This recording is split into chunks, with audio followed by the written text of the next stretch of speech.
usa ka pastor, no? Nagbisita siya sa Durian Nursery sa Kalinan. Okay? Nursery sa Kalinan, kanang murag farm sa mga durian. Na-appreciate niya ang mga durian kay ang mga durian mugbo pa kaayo, namunga na. No? First time ako kitag punuan og durian dito sa asyenda nila ni Pastor June Balagon. No? Lagyuad ng mga durian, no? Kauban pa na ako to si Chris Olson sa una, ang mga durian panghigtan din nagpisi. Kay inig kahulog anak niya, no? Dili din na siya dapat mabusdak. So naay durian nga mubo pa kaayo, namunga na. Okay? Namunga na. So ana siya, kay tagal Kalinan man siya, ingon siya, muna'y gwapo nga durian, kay pwede lang puon ba, di na kinalan magsaka. Okay? Mapatong lang kag mangko, makuha na niya ang mga durian. Ang problem, sadyang nagtanaw siya, ang caretaker dito, wa pa gani na hinog, gagmay pa, iyan ang gipang tanggal. Gipang kuha niya ang mga bunga. Murag gisayangan siya, nga wa pa nahinog, gitanggal na. Wa sa kagwanta, iyang giduol. Iyan siya, sir, nanong gipang kuha man na nimo? Pahinog asa, kay alanganin pa kayo ang bunga. Kabalo ka sa ito nga tubag sa magbalantay, ingon siya, gwapo unta na imong idea, sir, kaya lang, dili pa niya panahon. Okay? Kung pasagdan daw nila nga mudako, nga di pa kaya sa iyang sanga, basin mga bali. Yun siya. So hulaton sa namo ang iyang exact timing sa right season, kung kano sa siya dapat mamunga, kinahanglan kuhaon karon, kay kung dili, kaning mga sangaha, mga bali ning tanan. Ingon tong pastor, kung ato lang giday ng pahinugon na lang gyud. Siya, pwede man sir, but we will follow the process. Mao'y tubag sa iya sa maong magbalantay. No? So, mo nang gitaytilan ako ni nga message, just trust the process. Amen. Ina imong katapad, just trust the process.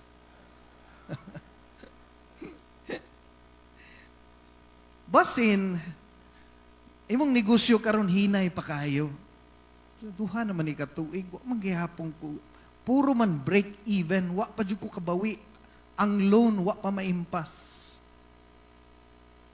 Basin di pa nimo panahon. Amen. Kay basin padatuon kag sayo sa Ginoo, di nakakasimba. Basin karon you are in pain. Naka sa pain, mangigala nga gahilak ka by problem or naaka sa sitwasyon nga murag tan-aw nimo kanang kanus anay mahuman nga problema. Basin di pa nimo panahon. Okay? Just trust the process. Kay sa akong nasabtan sa gingharian sa Dios, ang Ginoo wala naga-violate sa law of the land. Okay? Katong ning ascend siya dito sa Mount Olive, ingon siya, the same daw nga nagsaka siya, the same po daw nga mubalik siya. Ug buto naon, pwede man ang Ginoo manaog floating, demonstrate sa iyang mga kusog nga kilat, I'm sure tanan kita mga lagad sa Ginoo. Pero ang Ginoo wala niya gi-break ang law of the land. Niagi siya kang Mary, gipakatao siya dito sa pasungan, nahimo siyang bata, namakyaw pa siya panday, napanday pa siya, namanday pa siya. Nag-follow siya kay nga naman, everything in the kingdom of God is operated by principle or by law, sa law of the land. So makita nimo mga higala nga ang Ginoo mismo nag-follow sa process. Sa diyang gi-create niya mga higala ang mga hayop, wa siya naghimo og daghang kabayo, wa siya naghimo og daghang mga langgam, nagsugod siya sa mga babaeng lalaki, dayon ang manok nahimong ngitlog, wa po nanginganak daghang manok. Nagsugod pa nahimo pang piso, dayon pag umang piso nahimong after 18 days, after 21 days, pag pamiso niya, hangtod after 4 months pa, nahimong manok. Pero ang kalibutan nato karon 30 days pa lang, manok na. Di gud kalakaw.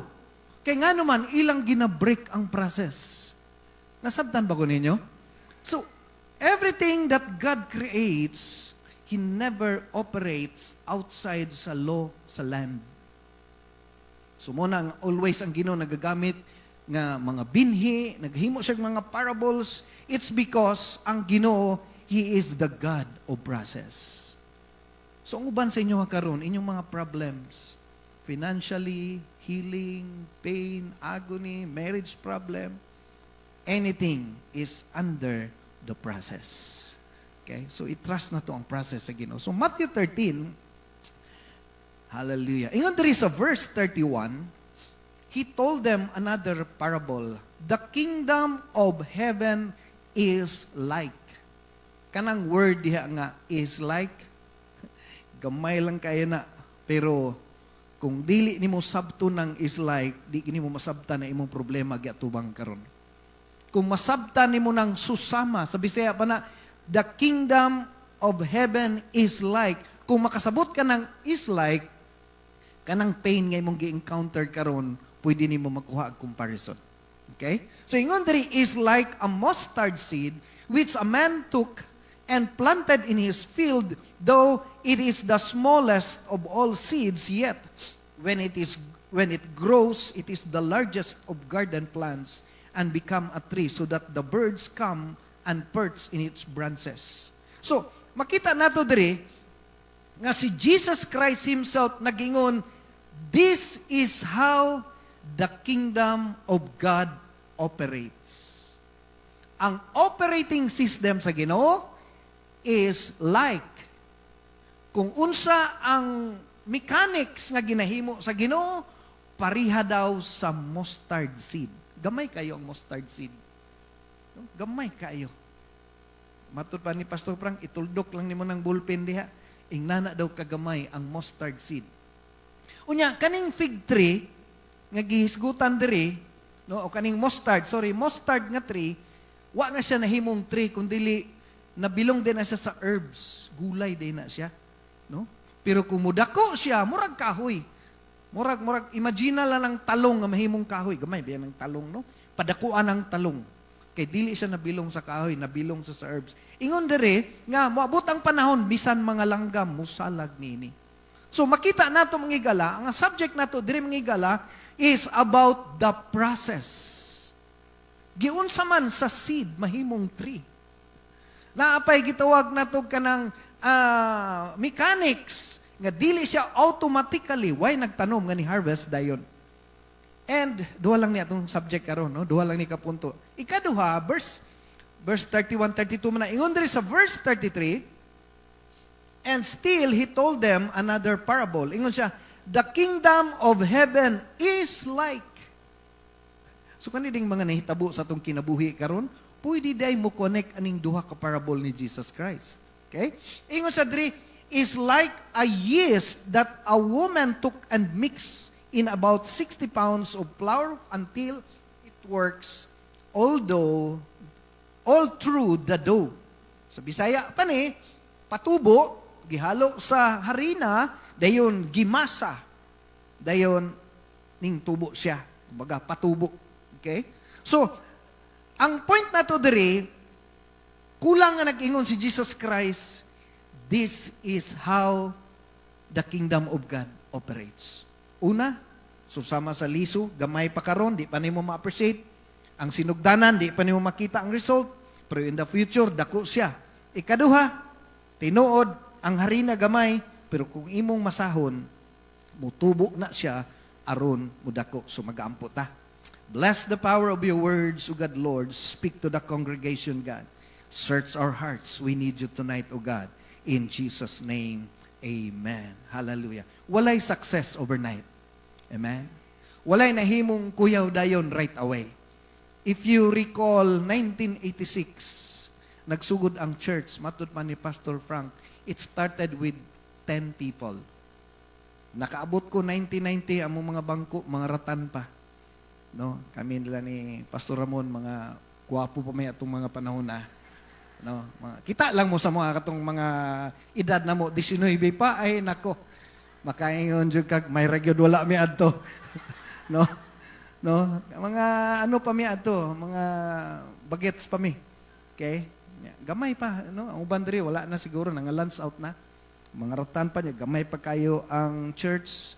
Pero karon manghigala, look what the Lord has done. Palakpakan na to, tubuhin nga Diyos. After 40 years, imagine, after 40 years, katong mga way buot sa una, katong mga sipunon sa una, isabi ako ato, no? Sipunon biya po ko ato, no? Amot, makahinundong pa ning uban, no? Akong buhok, mura pag Beatles ba, na pa, oh? Ya, bulagaw pa jugog buhok. Ngayon sila naagi daw may kaliwat, badyaw. No? Bulagaw kay kog buhok, ay Ginoo ko. Nagrasyahan ra gini akong dagway. May na lang naigrasya ang Ginoo. Amen? Kang kikog mga bats nga nanghibilin karon pero ang uban tuwa na sa field. No? Daghan na pong nagsalag sa ila. Sa una gipang-reject sila. Ako ma-remember kay Pastor Toto sa drama team. Ako pa'y alalay ni Pastor Toto maghimog prop sa una. Siya, ampo kumil nga naman. Palayas ko sa kong mama. Palayas siya siyang papa. No? Pero karon higala, iyang ginikanan na, nagasalag na siya. No? Hallelujah. The other day, diri gapon, tagaan sila bagong sakyanan sa Ginoo. Manghigala, di gini mo ma-appreciate ang gingarian sa Dios, especially sa sinugdanan. Kabalo mo unsa? Diri daghang na discourage. Diri daghang wa ni padayon. Naka-encounter lag mga problems. Naka-encounter lang mga gagmayng pagsulay na football sa trabaho, na bulagag uyab, unsa ba diya? Anything nga nahitabo sa imong life, manghigala. Usahay, di na nato ma-appreciate ang gihimo sa Ginoo. Number 1, the God who specializes in small beginnings. Ang Ginoo expert gyud sa small beginnings. Okay? Halos tanan diri nagsugod sa small beginnings. So karon manghigala, nakadiri sa church, 1 year, 2 years, 3 years, 5 years. Kani nga church is the product of small beginnings. Imagine, gusto si Ginoo kabuuton ang tibuok kalibutan. Go and make disciples to all nation. Wa ba replano ato gisulti to ni Jesus Christ. Kabalo ka pilay gisultian ni Jesus Christ, 12 ra ka buok. Kaya nga naman, He specializes in small beginnings.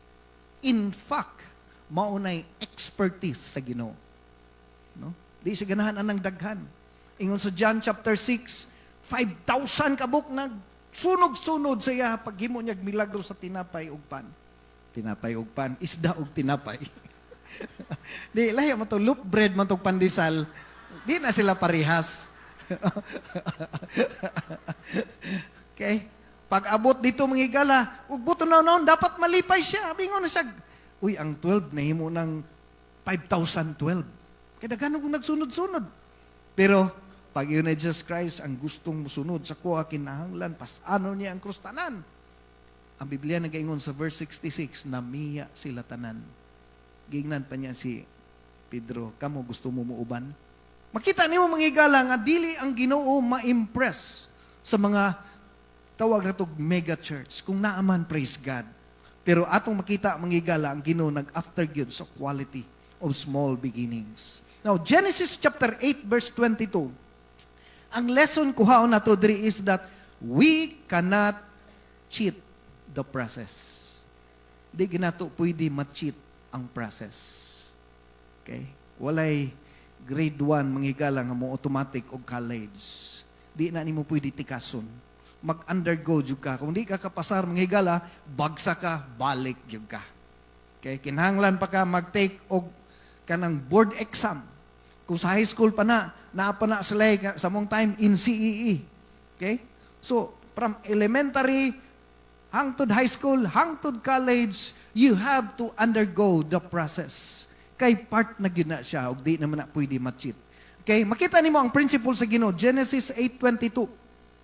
Samtang anaa pa ang kalibutan, kanunay may panahon sa tingtanom. Dungano na tugba sabi, ready begin. Samtang anaa pa ang kalibutan, kanunay may panahon sa tingtanom ug ting ani, may ting tugnaw ug ting init, may ting hulaw ug ting ulan, ug may adlaw ug gabi.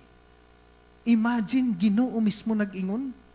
Pag naog ni Noah dito sa arka, nag-release ang Ginoo general principle.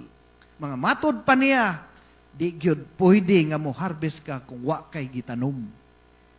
Samtang nag-exist pa ang kalibutan, naagyoy panahon sa tingtanom.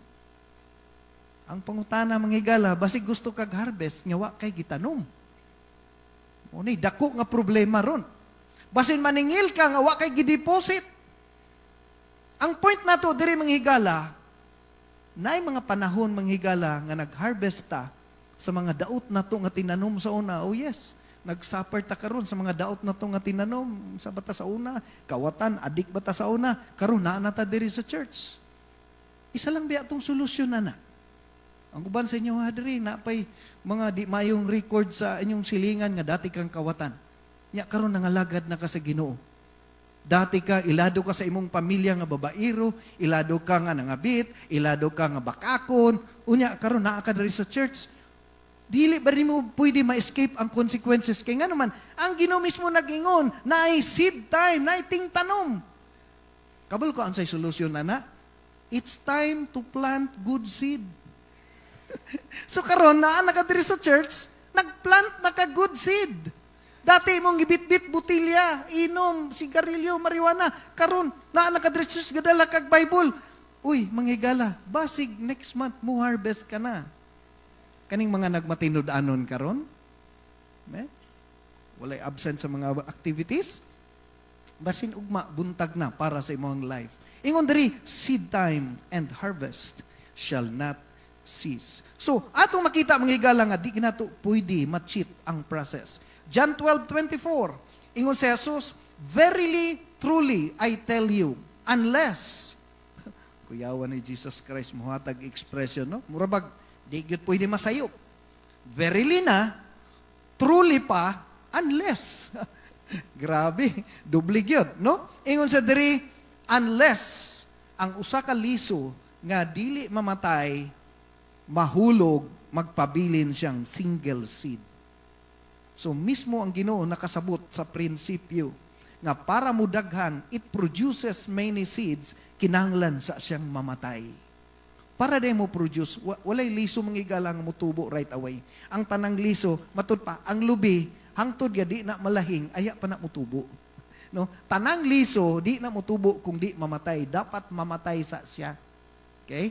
Once mamatay na siya, sa bulad sa init, munang mga liso na tindahan, perte na ng dugaya, uban, months, years, pila na, patay na kay na, pero kung imo nang ibutang sa yuta, ay ha, pa na mutubo. Nakasabot ang Ginoo sa, gitawag na to, law of the land.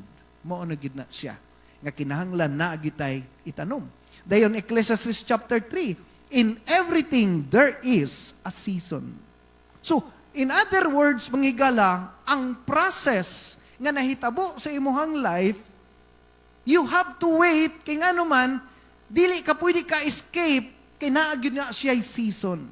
Okay? Dahil ingon sa verse 11, He had made everything beautiful in its time. So, everything nga imong ginahimo, manghigala, di man na nimo ma-appreciate ron, bisan ka ng imong hilak, bisan ka ng imong turko nga gibalik-balikan ka nga di kakabayad, para sa mata sa Ginoo, beautiful na. Kaya nga naman, next time, di na ka mubalik anang turkuhan na. Di ba? Na siya lesson to learn. Okay? So, mo na manghigala, daghang kayong na-discourage sa small beginnings. Daghang kayong wala nakaabante. Kaya nga naman, di ni mo ma-appreciate. Okay? Now na to si Job. Job 19:25. Di na nako i-share tanan, pero ang life ni Job, manghigala kung imong paminaon, discouraging kayo. Okay, so Job chapter 1, chapter 2, ang iyang life, namatay iyang 7 ka anak, iyang 700 ka buok, karniro, ang iyang mga camel, iyang mga kahayupan, hurot kamatay. Pagkahuman, nagsakit pagyud siya. Now, makita nimo manghigala, kung si Job nireklamo ka, no? Kung imo biyang basahon ang Job 1:22, wala na ko gibutang diha. Kung sa ingon sa Ginoo, ang Ginoo may naghatag, ang Ginoo ra po himukuha. Okay? Pero ingon diri sa atong gibasan, Job 19:25. I know. Kabalo siya. Ingon siya, I know that my Redeemer lives. Wa siya nag-give up. Imagine mo na, ginakanta na to karon nga may Redeemer lives. Si Job, ang author anak. Patay na yang anak. Wala na iyang properties. Kaya in Bible times, ang basihan sa imong kadato na sa imong mga hayop. Tanan yang hayop. Wasing uban sa tuwa diri karon nasirado na ang negosyo, nahawa sa trabaho. Kopyahon na lang nato si Job. Usa ingon ni Job, I know my Redeemer lives. Amen. Matud pa ni Pastor Kiko, unsa kay meaning anang Redeemer, no? Bisag unsa imong problema karon, lukaton ra jud ka sa Ginoo. Amen. So, ang life ni Job manghigala, kung imong sabton, nag-undergo siya process. Okay? Nag-undergo siya process. Ingna imong katapad, just trust the process. Butangan na tog life gamay, ha? Ano na to? Trust the process. Sige, ready? Go. Trust the process. Sige. Okay ra ka mo hilak. Kanang naghilak karon ya, kanang nagunaw na kaasa kag mangitag pang tuition next week kay apil rin sa klase. Ay nanala imong kaugalingon, ay imong katapad, trust the process. Amen. Amen ba ta diha? Okay, Job 42 verse 12. Kay si Job, nag-trust man sa process. Okay, muning nahitabo. The Lord blessed the later part of Job's life more than, grabe no, hulat lang lagi. Hulat lang. Okay, more than, okay, he had 14,000 sheep, 6,000 camels, times 2 na niya, 7,000 raman ni sa una. Karon 6,000, 3,000 lang ang camel. Karon nahimo ng 6,000 and 1,000 yoke of oxen and 1,000 donkeys. Muna ang basis niya. Down there is a verse 13, and he also had 7 sons and 3 daughters. Grabe, no? 7 ka buok lalaki ug 3 ka babae. Abol mo unsay ganahan ako ani nga verse. Kaning verse 15. Kay diri nagsugod ang Miss Universe. Man. Nowhere in the land were there found women as beautiful as Job's daughter. Sa Bisaya ba ni no?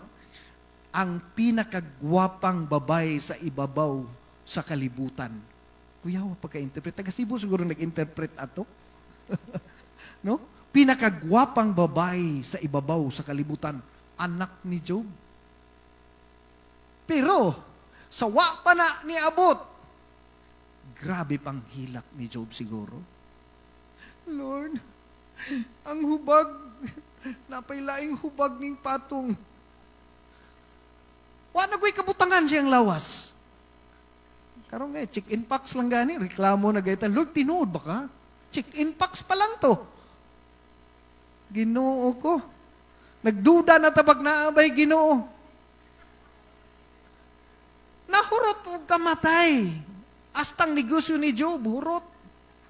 Yes, lisod. Sayon sa tuwa istorya kay di man ni wa man ta kasuod sa sapatos ni Job, pero ang point na to diri, tanan sa kinabuhi diri sa Bible times nag-undergo og process.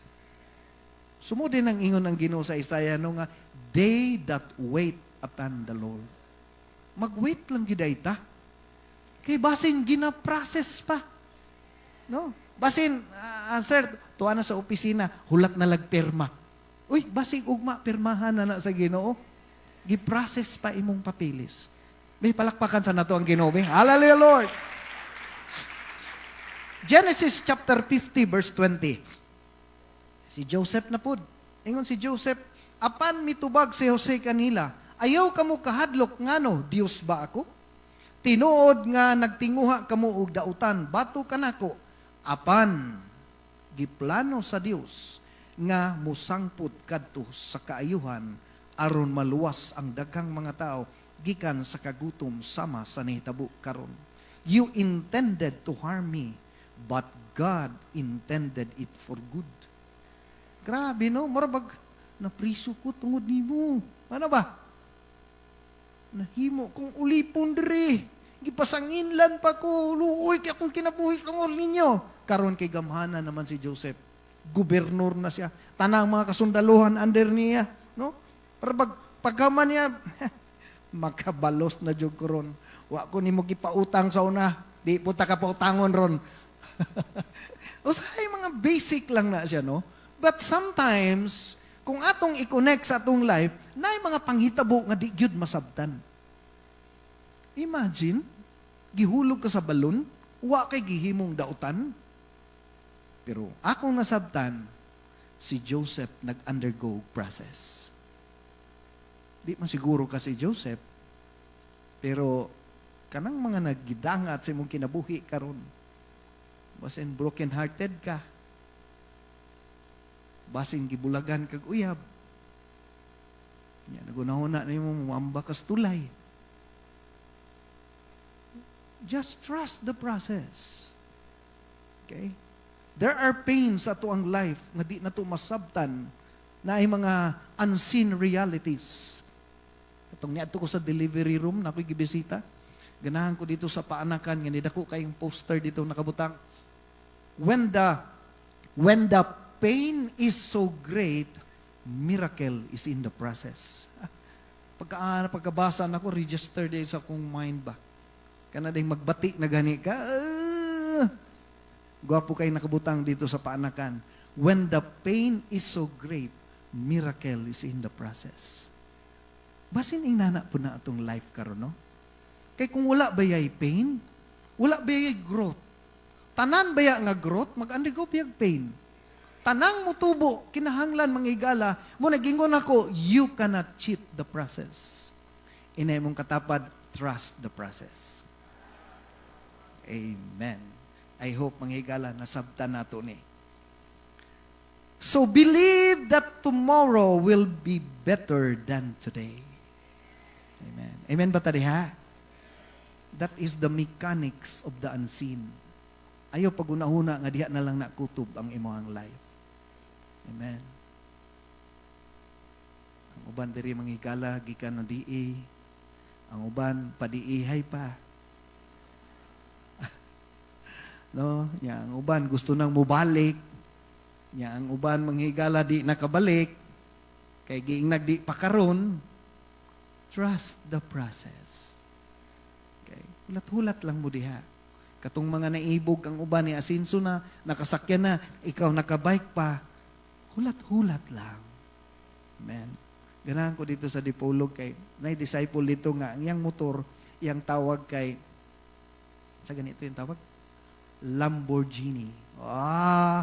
Dili niya tawag ka ng Honda Click, dili, ang ihagyod, Lamborghini. Mingo na lang po kog, asa nakapark imong Lamborghini. Kay iyang gituuhan nga one day ilisan to sa Ginoo. Okay, trust the process. Amen. Now, si Joseph, okay, the work of God is not measured at the beginning. Mo ni ang good news. Okay? Karon di pa nimo na ma-appreciate. Okay? Di pa na nimo ma-appreciate. Kaya ang uban sa tuwa karon, mura paghihulog sa balon, murag binhi. But one day, imo ra ginang ma-discover. So balik ta sa atong text, Matthew 13, sa Bisaya, ingon dito, sama sa binhi sa mustasa nga gipuga sa usa ka tawo sa yuta. Ang binhi nga mustasa ang labing gamay sa tanan. Sa kadagang pwede example sa Ginoong pinakagamay gyud. Pwede man ta mangga yang gamiton kay pila ka bukag ang ma-harvest. Gigamit ganyang pinakagamay to inform us, to let us know nga bisan gamay na nakita na sa Ginoo.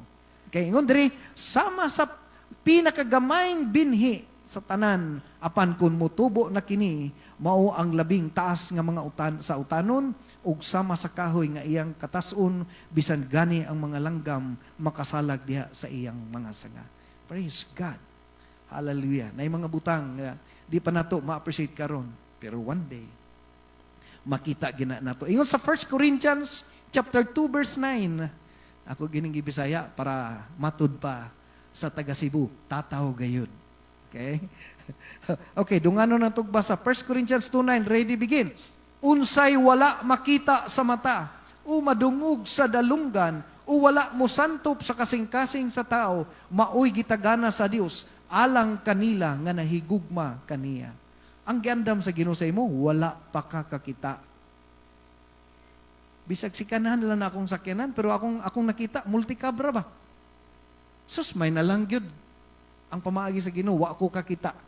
Kay kung kabalo pa lang ko nga, ilisan din na sa Ginoo, kanang latest karon nga BYD ba na? Buyod, no? Kung kabalo pa lang ko, ana, ay kadadlaw dyan ko ba? Wa dyan ko undang. Pero kay wa mangguta kahibalo. Mo nang dapat din magmatinud-anon ta. Amen. Ikaduha og tapuson ta ni. The kingdom of God involves disturbance. Okay. Ingon sa Matthew chapter 13 sa atong text, verse 33. Dungan na tugbasa, ready begin. Ang paghari sa Dios nahisama usab sa patubo nga gisagol sa usa ka planggana nga harina ug gimasa sa babayi ug mitubo ang tibuok niya nga minasa. Take note, ang gigamit sa Ginoo, mahisama usab. So kung imong sabton manghigala, nga ang gingharian sa Dios, kinahanglan mo agi ditag kuso-kuso. Kada ba, minasa ba, masahon ba?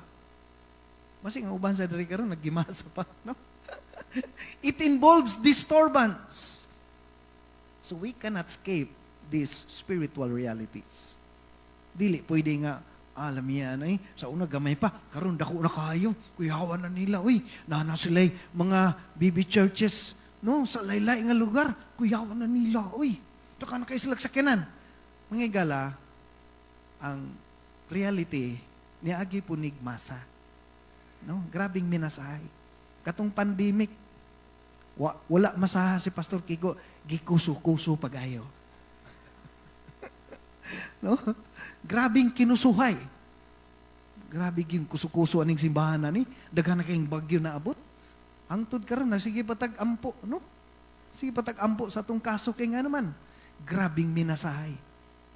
Pero inani man gid na para mo tubo kinahanglan masahon. Napabata diha church.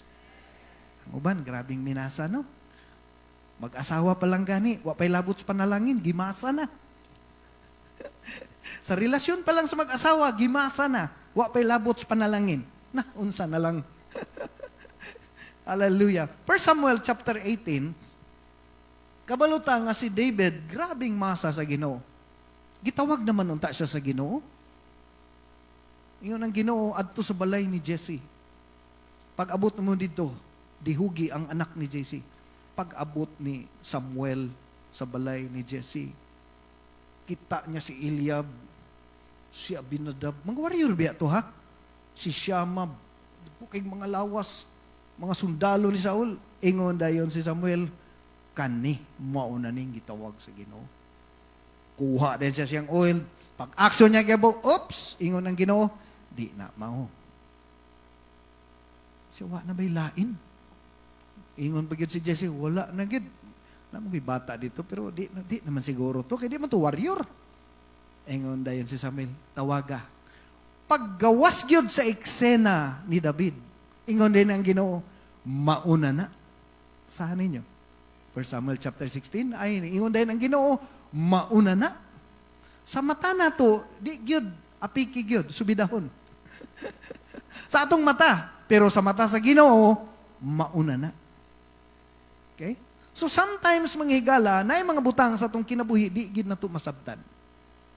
Ang amazing diri, kay pinili siya sa Ginoo, pero gikuso-kuso siya sa iyahang hari nga si Saul. Gibangkaw siya kaduha. Ingon diri, Saul cast the spear, for he said, I will pin David to the wall, but David escaped in his presence twice.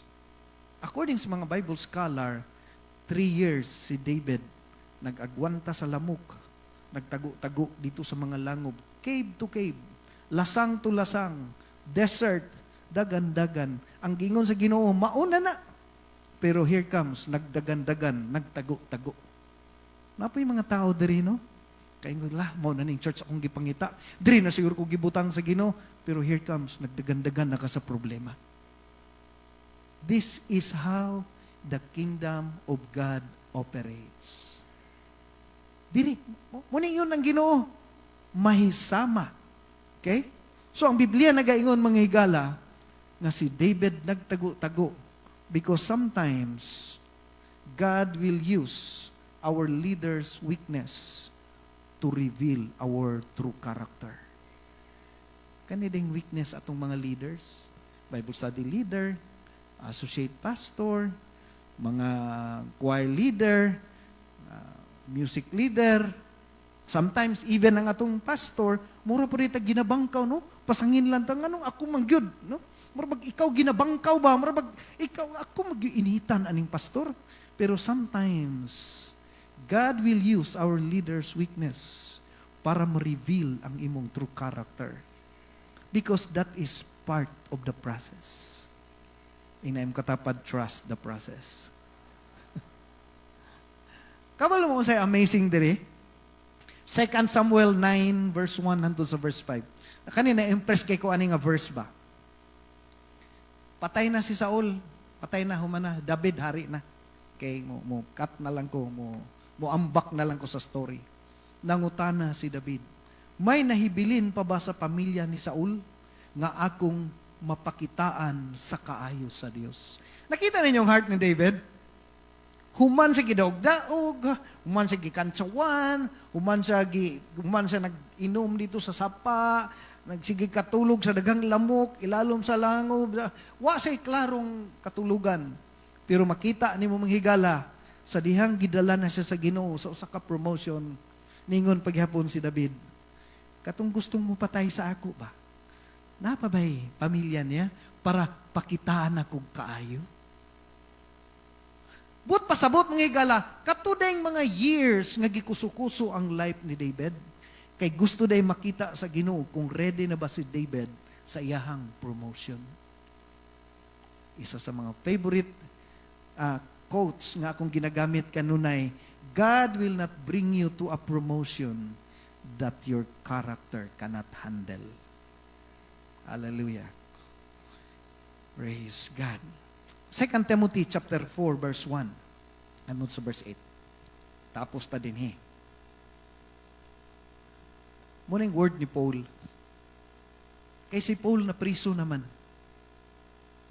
Okay? Murabag unsay advice. Ato na lang yung gamito ni si Pastor Tony na lang. No? Si Pastor Tony, nauna naman sa langit. Pero, may gustong mo apas.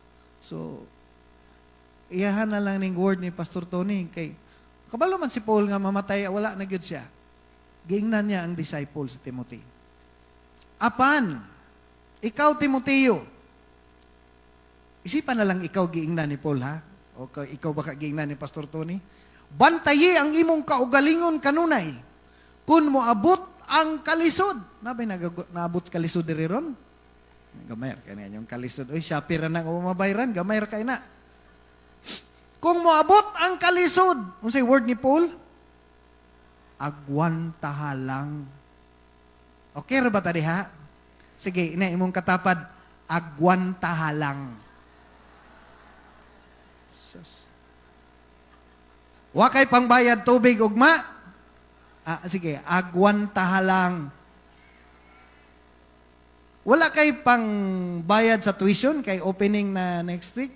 Sige kag pangalagad sa Ginoo, ay paminawang word ni Paul, agwantahalang. Ang uban manghigala, nakatry ko kaisa nga akong sakyanan gigamit sa akong anak, nagsakay mig jeepney ni Rain. Sa day, nagseminar to akong anak niya. Wednesday na ito, gawas. Tugayan mo kasakay niya, oy! Baktas mi dito sa ilong. Bisig na adri na bodok di. Kaya mag-jeepney ba? Wag hapon. Nya, apit na, alas 9 na kapin, apit na alas 10. Baktas mi dito sa TC. Wag hapon. Kabalo mo asa may nakasakay? Dito sa Ateneo. Binaktasay. Naku, halak ka. Di basta-basta ning mga attender de nga, way sakyan ano? Mo din ang moagi mi dagang kaing mamaktas. Isa lang gyud akong masulti. Ingna imong katapad, agwantahan na lang. Napapata diha. Palakpakan sa nato ang Ginoo, be. We cannot measure the true impact of what God is doing, especially at the beginning. Kanang sige ni mong baktas-baktas kay maglisod kag sakay, kaagi ko na. Pila ko katuig binaktas. Among balay, nasa likod sa Ikulan Terminal. Dagang disciple nakaadto dito. Gikan diri, Bulton, Tabuk Tulay, agi diri, grabing binaktas. Apil outreach, apil impact team, kay di na ko tagaag pamasahe sa kong mama, kay kanang Victory Chapel kulto na. Grabe. Why pliti? Kada drama, baktas. Horror house, baktas. Tanan yung activity, halos baktas. Dili months, years. So, karon na ko'y sakyanan, trust the process. Palakpakan na to itong buhing nga Diyos. Hallelujah. Iduko na to itong ulo. Praise God. Hallelujah. Ako nagatuo manghigala kaning simple message will reminds us tonight. Wala panahuman ang Ginoo sa imong life. Balik ko nako, wala panahuman ang Ginoo sa imong life. Amen. Before ko manawagan sa church, na yung mga bisita nagtaas silang kamot ganina. Hangyon ako itong nagtaas yung kamot mo doon sa tubangan, bisita. Gusto ko mag-ampo sa bisita. Amen. Ito bisita, dali Brad, ayaw ka ulaw. Take advantage ako. Itong nagtaas og kamot ganina. Gusto ko may mag-pray sa inyo. Ayaw ka ulaw. Amen. Dapat ito bisita dali. Yeah. Tanang bisita, manawagan ko sa tanang bisita. Dali. Amen. Napailain diha. Dali. Doon sa tubangan. Mag-ampo lang ta. Dili aksidente nga naan ka. Ang Ginoo nagpadala sa inyo diri. Amen. Salamat. Napailain, bisita. Amen. Napay bisita diri. Amen. Ayaw kaulaw, no? Gusto mo tabang sa inyo ha.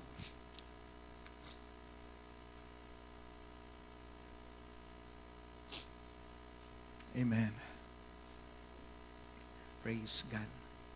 Ang yun ko nasa tanang nasa likod, manindog tang tanan. Amen. Pag-challenge ko sa inyo.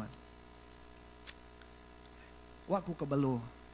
Unsa ang pain ngay mong na-encounter karon? Wa ko kay balo. But I'm sure some of us here are in pain. Dagang panahon gahilak mi aning lugar ni. Si Pastor Frank before siya nag-step sa usa ka higher position. Grabe ang pain, namatay ang iyang only son. And yet, iyang gi-undergo ang process. Wa ko kay balo sa imuha. Unsa imong pain karon? Financial, marriage, business. Mayong kagpila nakakatuig diri. Ang mga tao sa Bible nga akong gi-mention, wala sila'y privilege pareha sa tuwa karon. Kita natay Bible guide. Sila wala. Wala sila'y reference. Pag-ingon ni Job, I know my Redeemer lives. Wa siya'y reference. Wa siya'y Bible. Pero nag-ingon lang gid siya, kabalo ko Ginoo naa ka. Maura na'y susi ni Job. Wa siya nagduda. Mas taas ang atong privilege karon kinatay Bible. Si Job, ning salig lang siya nag-ingon, Lord, kabalo ko naa ka. Imo kong lukaton aning problema ani. Ang Ginoo namulong sa imo karon. Kay nahadlok ka sa imong ugma. Padayon baka ko diri sa church? Mga lagad ba ko diri? Naabay Ginoo din eh. I tell you, everything in the kingdom of God, it operates by process. Mao na ni imong time. Istoryahan Ginoo diri. Kopyaha ang attitude ni Job. Kopyaha ang attitude ni Joseph. Wa niya gi-blame yang mga igsuon. Unsay gingon ni Joseph? Gituyo ni sa Ginoo. Basin mao ning panahon nga miingon ka, Lord, salamat imong gialaw ang problema sa ako karon. I will trust the process. Abrihan akong altar. Mangita tagdapit diri. Makikstorya ta sa Ginoo. Hallelujah. Paghimog commitment. Paghimog renewal sa imong heart diha sa Ginoo. Wa ko kabaloon sa imong financial struggle. Wa ko kabalo manghigala asa nga area. It might be broken-hearted ka. Wait on God's time. Because God is at work sa wala nimo nakita. Oh Father, in Jesus' name. Hallelujah. I lay hands upon this brother right now. I bless God, Lord, iyang life, siyang pagbisita diri. I-renew iyang heart diha kanimo, O Diyos. Oh God, in Jesus' name. Thank you so much. Hallelujah. Lord, I lay hands upon this brother right now. God, set him free from every generational curse by the blood of Jesus Christ. I bless God, Lord, ng iyang kinabuhi karon. In Jesus' name, I bless mga bisita, O God, Lord. Hallelujah. Parehan pag-istorya sa itong buhi nga Diyos. They that wait upon the Lord shall renew their strength. Samtang nag-aaway ta, istoryahan Ginoo. They that wait upon the Lord shall renew their strength. They shall mount up with wings as eagles. Father God, in Jesus' name, renew our hearts to your commands, O God, Lord. Kuha ang mga pagduha-duha. Kuha ang mga pagbagulbol sa mong kasing-kasing. Kuha ang mga pagreklamo. Ang mga dili pagkamatinuuhon. Kuha, O Diyos, ang mga hugaw sa mong kasing-kasing. Help us, Lord, to trust the process. Renew our hearts to your commands, O God, Lord. Lord, we ask for your grace tonight. Lord, help us to wait in your timing, O God, Lord. With we ibuhos ang imong pain diri sa altar karon. Hallelujah. They shall run and not be weary. They shall walk and not faint. Teach me, Lord. Teach me, Lord, to manindutang tanan, they that wait upon the Lord. Let's lift up our hands. They that wait up, oh, we will wait on you, Lord, shall renew their strength. They shall mount up with wings as eagles. They shall run and not be weary. They shall walk and not faint. Teach me, Lord. Teach me, Lord. Atong daygon simbahon ang Ginoo. Hallelujah, Lord. Oh, we love you, God. You are worthy to be praised. You are faithful and true. We magnify, we glorify you, Lord God. You are worthy, O Lord God. Hallelujah.